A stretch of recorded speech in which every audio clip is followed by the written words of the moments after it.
Fala, meu povo, seja bem-vindo a mais um vídeo aqui no Contexto Bíblico. O nosso tema dessa semana é restituição. Então, vem comigo!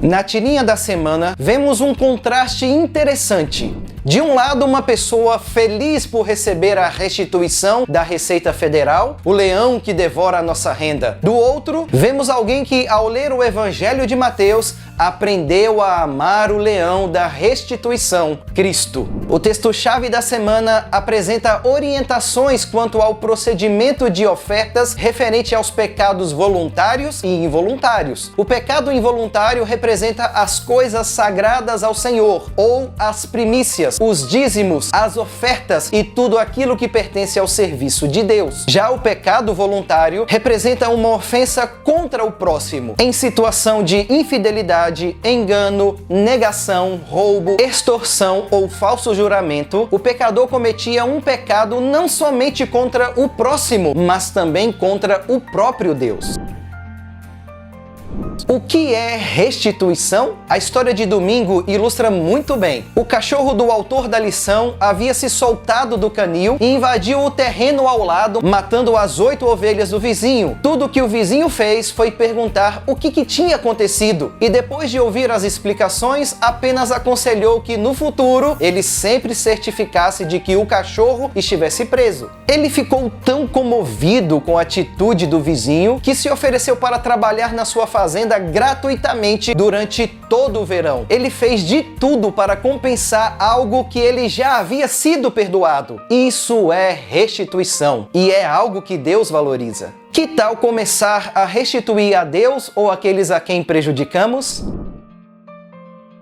A oferta pela culpa era necessária quando a pessoa violava as orientações divinas, querem fossem voluntárias ou involuntárias. O pecado involuntário cometido nesse caso foi o de reter ou reduzir o que se devia devolver ao Senhor. A oferta exigida para essa falha era um carneiro sem defeito. Além disso, aquele que cometeu o pecado também deveria restituir o valor retido ou reduzido, acrescentando 1/5. O objetivo dessa oferta era impedir a retenção deliberada, mesmo que temporária, do que pertencia ao Senhor. Em caso de dúvida quanto ao valor envolvido, era o sacerdote quem calculava o valor a ser restituído. Somente depois de feita a restituição, o sacerdote fazia expiação por ele com a oferta pelo pecado. O sacrifício pelo pecado involuntário também era caracterizado por coisas que não se devem fazer, porque desagradam ao Senhor. Deus inclui todas as transgressões na frase "todas as coisas que não devem ser feitas", para que ninguém pudesse ser tentado a pensar que as coisas mencionadas eram mais sérias do que as omitidas. Já o pecado voluntário representa uma ofensa contra o próximo. Em situação de infidelidade, engano, negação, roubo, extorsão e falso juramento, o pecador cometia um pecado não somente contra o próximo, mas também contra o próprio Deus. Além de restituir o que foi roubado, o pecador deveria acrescentar 1/5 do valor e levar um carneiro como oferta ao Senhor para então ser perdoado. Em todos esses casos é importante perceber que a restituição é uma condição para receber o perdão de pecados. A oferta pela culpa aponta para o perdão que Jesus providenciou no Calvário para os pecados voluntários e involuntários.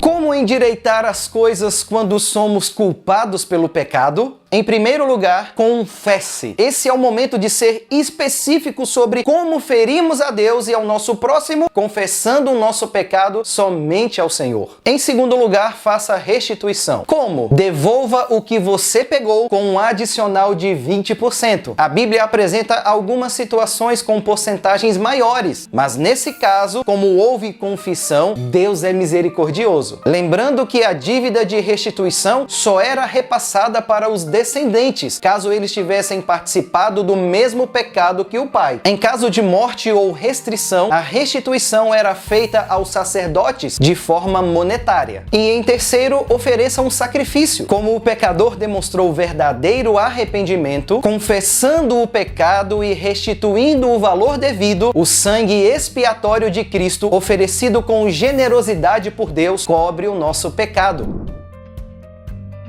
Já parou para pensar como é difícil reconhecer nosso erro e pedir desculpas? Como deixar o orgulho de lado e ter a consciência limpa para dormir em paz? Vamos ver como o momento hipertexto da semana nos ajuda a responder a essa pergunta. O primeiro texto conta a história de Zaqueu, que se arrependeu e restituiu tudo que havia roubado. O segundo texto diz que antes de apresentar nossa oferta pelo pecado contra o irmão, precisamos primeiro nos reconciliar com ele. Em Números aprendemos que o pecado que ofende ao Senhor deve ser confessado e restituído com um adicional de 20% ou à pessoa ofendida ou ao sacerdote. O último texto ensina que devemos vencer o mal com o bem. Todos esses textos se conectam com o texto-chave da semana, mostrando de maneira prática como aplicar o princípio da oferta pelo pecado voluntário e involuntário.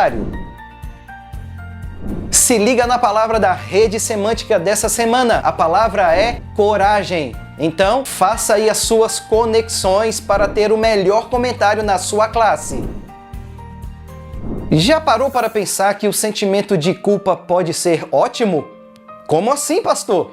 Ficou louco? É verdade, pense comigo. Quando você está com febre, você não fica alerta quanto a algum problema com seu corpo? Assim acontece com a culpa. Ela é um ótimo dispositivo de alerta que nos mostra que algo não está bem. É o sentimento de culpa que nos leva ao arrependimento, confissão, restituição, perdão e, por fim, a salvação. Ao se arrepender, confessar, restituir e receber o perdão, o sentimento de culpa precisa ser pregado na cruz para nunca mais ser retomado.